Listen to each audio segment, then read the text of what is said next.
Hoje nós vamos falar um pouquinho a respeito de narrador. Se vocês estão chegando agora, vou explicar. Esse é um dos vídeos de uma sériezinha de vídeos a respeito dos elementos da narrativa, né, com dicas sobre os elementos da narrativa para pessoas que escrevem, não necessariamente para você que está tentando vestibular ou você que está com problemas na aula de literatura ou qualquer coisa nesse sentido. Pode ajudar? Talvez ajude, mas não é o foco. O foco aqui é falar para escritores ou para pessoas que queiram escrever ou que gostem, enfim, estejam se experimentando nessa área. Assim que eu terminar de postar os vídeos todos dessa sériezinha, eu vou colocar aqui embaixo uma lista com todos os vídeos para que vocês possam assisti-los numa sequência, etc. Eles vão estar também numa playlist. Tá tudo aqui embaixo, a playlist eu vou colocar aqui em cima porque agora ela já tem alguns vídeos. Então, se vocês não viram os anteriores, deem uma olhadinha nessa playlist. Se não estão todos os vídeos listados aqui embaixo ainda, quer dizer que ainda estamos postando esses vídeos. Então se inscrevam no canal para que vocês não percam os próximos vídeos e vem comigo!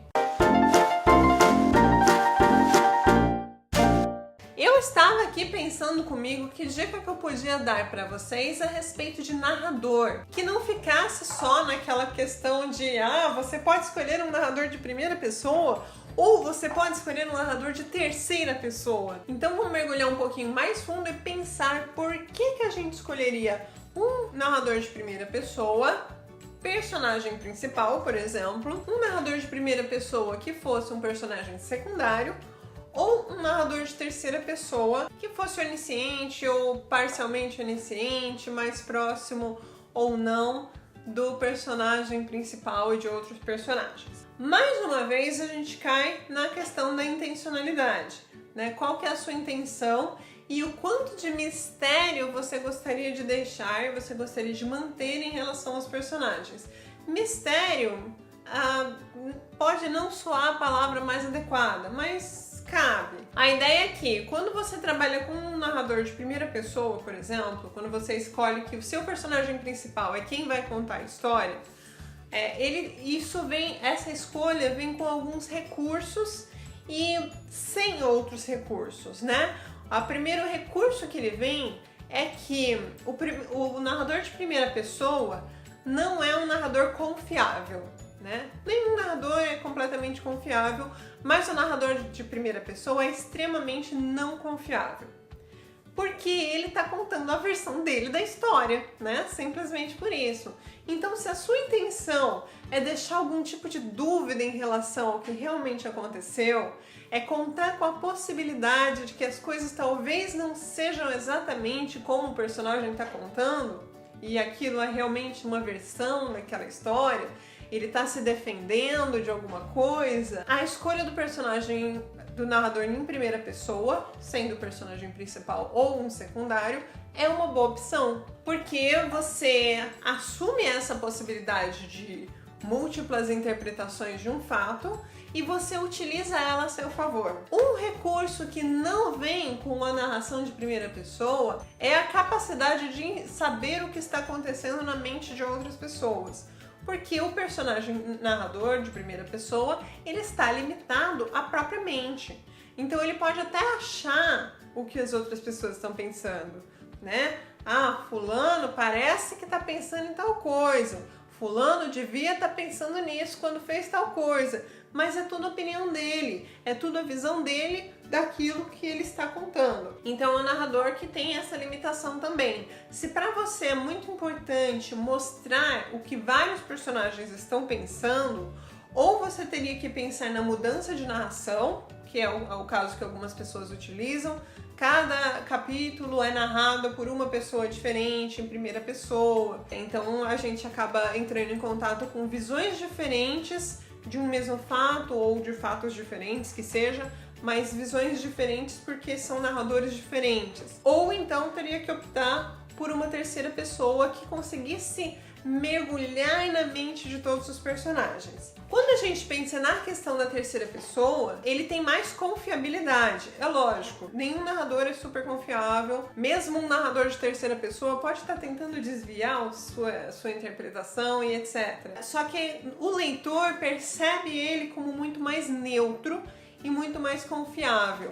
Então acaba que não existe muita dúvida em relação à forma como esse narrador se posiciona. Uma coisa que tem que ser pensada também é que esse narrador, ele pode ser mais neutro e distante e contar as coisas simplesmente como um observador que vê de cima e de longe, ou essa terceira pessoa pode narrar se misturando aos sentimentos dos personagens. Então, às vezes, num discurso indireto livre, né? Discurso indireto livre é quando as falas dos personagens caem na narração, né? Eu estou aqui narrando, mas de repente no meio da narração tem uma fala que seria do personagem, uma reflexão que seria desse personagem do qual o narrador está próximo naquele momento.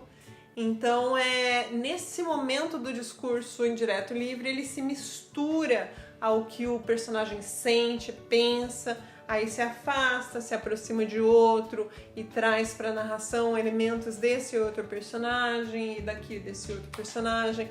Então é um recurso muito interessante desse tipo de narração em terceira pessoa. Eu gosto bastante de usar esse tipo de narração. O cuidado que se tem que ter no momento em que você utiliza esse tipo de narrador, esse último tipo que eu falei, que é esse que se mistura com os personagens, mesmo sendo uma terceira pessoa, é que você tem que também pensar muito na linguagem para ficar legal, para ficar consistente. Quando ele se aproxima desse personagem, a linguagem, para ficar misturada, para ficar interessante, o narrador ele tem que se misturar também à linguagem daquele personagem. Como aquele personagem se expressaria? Seriam essas as palavras que ele usaria se ele estivesse falando isso?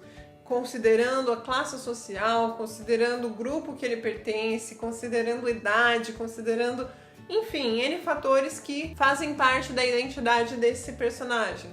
Aí aqui, ó, misturei com outro personagem, eu vou trazer uma outra linguagem. Então, nesse momento, tem outros tipos de palavras. A voz desse narrador vai se alterar um pouquinho porque está lidando com uma outra massa.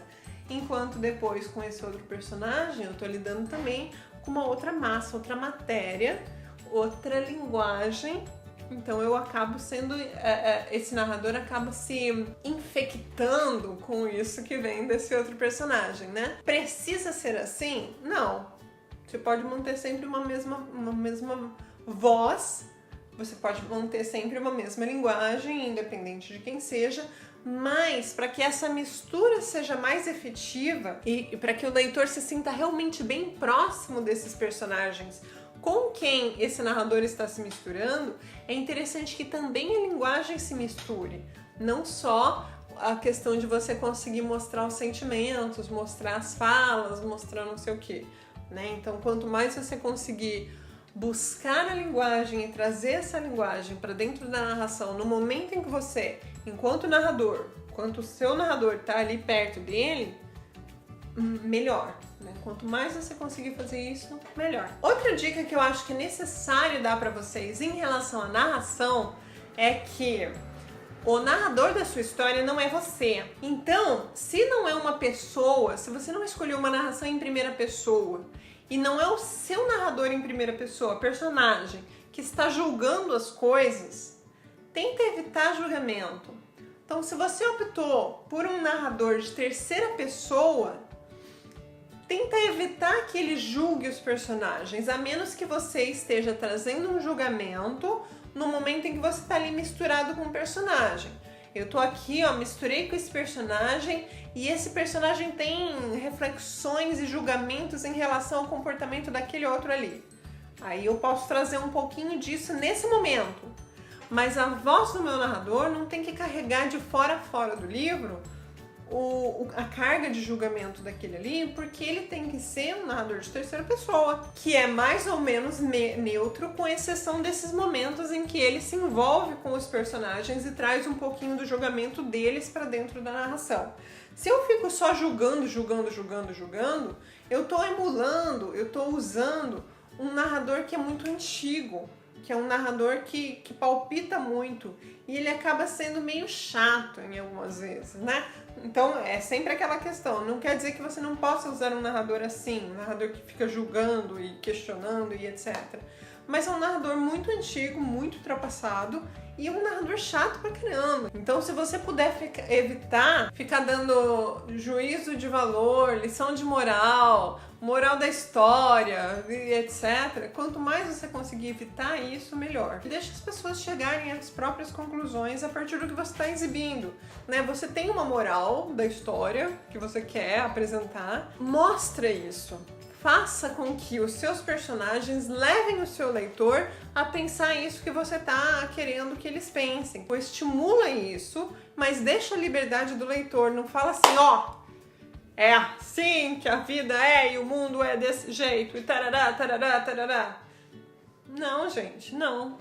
Existem concepções diferentes do mundo e a sua posição enquanto escritor é: você pode estimular ali um determinado pensamento a partir do seu personagem, mas a liberdade continua na mão do leitor. O leitor não gosta de se ver forçado a concordar com a sua opinião. Então, se você consegue trabalhar com o seu narrador de uma forma mais suave, sem ser tão impositiva, é mais interessante. É lógico, quando você está trabalhando com um narrador de primeira pessoa, isso pode ser um pouco diferente, porque uma opinião forte pode ser a opinião daquele personagem narrador. E aí, o interessante é que o leitor vai julgar esse seu personagem narrador como chato, como agradável, como uma pessoa que está falando coisas legais ou não, a partir da visão deles. E isso mantém a liberdade. Como o narrador de primeira pessoa é não confiável, ele é parcial e etc.,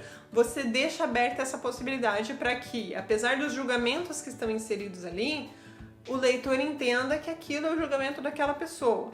Quando você coloca muito julgamento na terceira pessoa, o leitor se sente mais incomodado, tipo, o que esse cara tá falando para eu acreditar nas coisas que sejam desse jeito, desse, não de outro e de outro. Mais uma vez, nada é proibido, né? Você pode usar do jeito que você quiser, mas pensa no seu leitor, pense em como que o seu leitor vai ficar mais confortável na leitura do seu texto. Porque no fim, um livro é um objeto de comunicação entre o escritor e o leitor, né? Uma comunicação artística e tal, mas é uma comunicação. Então você não pode simplesmente desconsiderar esse seu interlocutor, que é o leitor, no momento em que você está produzindo uma história. Você pode ter um ponto ali que você quer transmitir, mas de que forma que você vai transmitir esse ponto para que ele seja melhor aceito também pelo seu leitor, melhor aceito ou pelo menos melhor compreendido pelo seu leitor,